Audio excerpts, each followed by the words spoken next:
I'm Nate. Have you ever think of buying a flower from a vending machine? Today I will introduce you our solution. Cooling locker vending machine. Totally 16 lockers in the fridge. 22-inch touch screen. Payment system. NIAS card reader, bill validator, coin accept and change.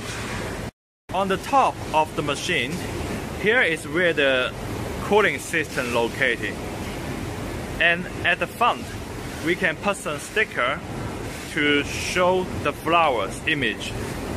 Locker section size can be customized based on flower size.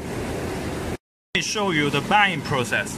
For example, I want to buy the flower in the locker section 402.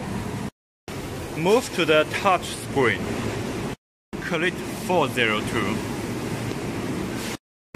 We can select to pay by card, bill, or coin. Pay from the flower. The locker section will open. Now we can take the flower out. Open the fridge door. Open the locker door. Take out the flower. The fridge door will automatically close. So do you like the concept of buying a flower from the vending machine? If you do, please contact us for more information. Thank you.